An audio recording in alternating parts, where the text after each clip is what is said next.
Inside a modern processor, you will find up to 30 billion individual transistors, intricately woven into a three-dimensional geometric maze. The highest density is found at the bottommost layers of this architecture, where the smallest features measure roughly 10 nanometers across. At that scale, a 10 nanometer span represents a width of only about 45 individual silicon atoms. Manufacturing billions of components at this atomic scale requires projecting an optical stencil onto a silicon wafer. But copying patterns this small is constrained by the physical properties of the light itself, specifically its wave nature. This constraint is defined by Rayleigh's criterion. This equation dictates the critical dimension, the absolute smallest feature that a lithography system can accurately print, and shows that it is directly proportional to the wavelength of the light being used. To shrink the printable pattern, engineers must lower the wavelength of the light. Older, deep ultraviolet systems maxed out by using 193 nanometer light. When a wavelength much larger than the target pattern attempts to pass through a nanoscopic slit, the wave diffracts wildly, and the structural fidelity is lost. The solution is to drastically reduce the wavelength to exactly 13.5 nanometers. A light wave packed this tightly can pass through the nanoscale stencil and maintain a sharp, distinct projection on the other side. Reaching the 10 nanometer scale requires 13.5 nanometer extreme ultraviolet light. Because this specific wavelength does not naturally occur on Earth, engineers had to abandon traditional transmissive optics and build entirely new physical systems to generate and control it. In a modern semiconductor fabrication plant, you see endless rows of monolithic machinery inside an isolated cleanroom. The process of generating extreme ultraviolet light actually starts directly beneath this cleanroom floor. Here, dual high-powered laser pulses are amplified before firing upward into a chamber called the source vessel. Inside the vessel, a piezoelectric transducer squeezes a microscopic nozzle, firing ultra-pure tin droplets across the chamber at 100 meters per second. A 5 kilowatt pre-pulse laser strikes the spherical tin droplet mid-air. This initial hit flattens the tin into a pancake shape, maximizing its surface area. Immediately following the pre-pulse, a 25 kilowatt main laser pulse hits the flattened tin. This massive injection of energy instantly vaporizes the metal into a glowing plasma. Within this plasma, the tin atoms are highly excited. Electrons are kicked into higher energy states. When those electrons drop back down from the 4f orbital to the 4d orbital, they emit a specific photon with a wavelength of exactly 13.5 nanometers. To maintain a continuous stream of light, this precise sequence of firing a tin droplet and striking it with two distinct lasers repeats 50,000 times every second.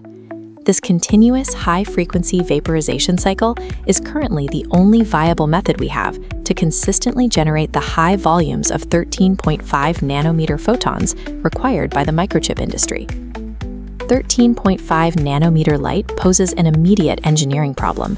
It is highly reactive and gets absorbed instantly by practically all matter, including atmospheric air and standard glass. Older optical technologies relied on solid transmissive glass prisms and lenses to bend and focus continuous beams of light. Because EUV light cannot pass through glass or air without being absorbed, the interior of the machine must be pumped down to an ultra-high vacuum. The light is instead steered entirely by bouncing it off a series of precise mirrors. This diagram shows a cross-section of a Bragg reflector. Rather than a standard reflective coating, these mirrors are constructed from dozens of alternating nanoscopic layers of silicon and molybdenum. When the extreme ultraviolet light hits the surface, only about 3% of it reflects off any single boundary layer, while the rest of the light penetrates deeper into the mirror. Because the thickness of these alternating layers is perfectly tuned to the 13.5 nanometer wavelength, the wave crests of these dozens of weak reflections align. Through constructive interference, they compound together into a total reflection of roughly 70%. But this introduces an efficiency cascade. The system requires over 10 mirrors to shape and focus the beam, and losing 30% of the light at every single bounce severely diminishes the overall intensity. By the time the light navigates the entire optical path and reaches the wafer, it retains less than 10% of its original brightness.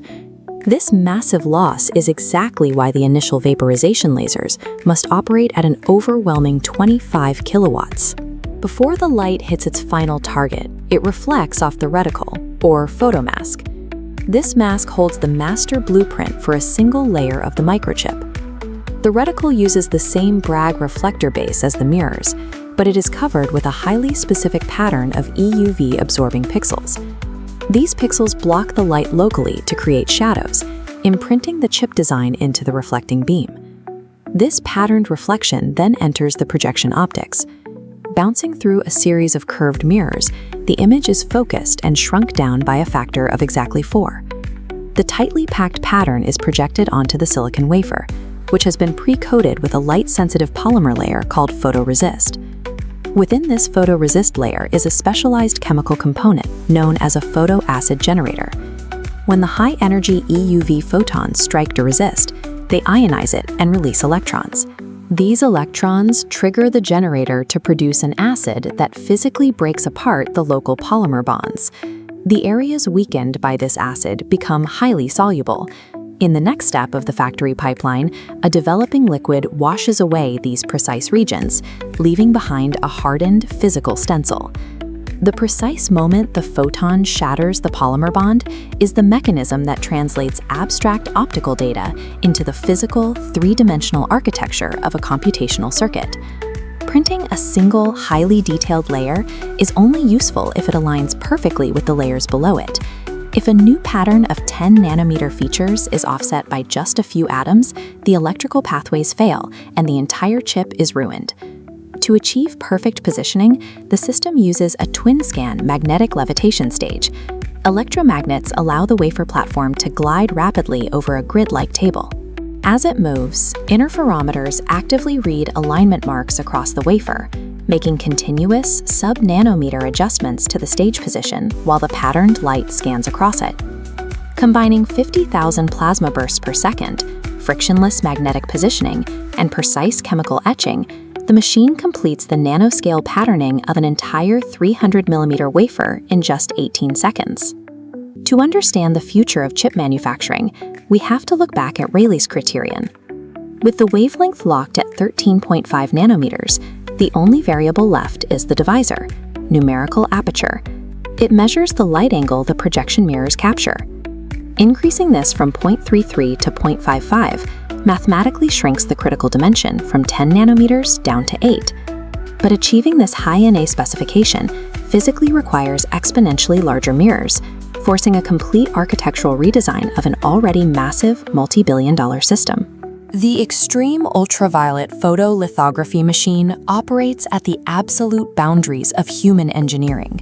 Its design is strictly dictated by the laws of wave mechanics, requiring us to manipulate physical matter at the atomic level just to manufacture the next generation of computing.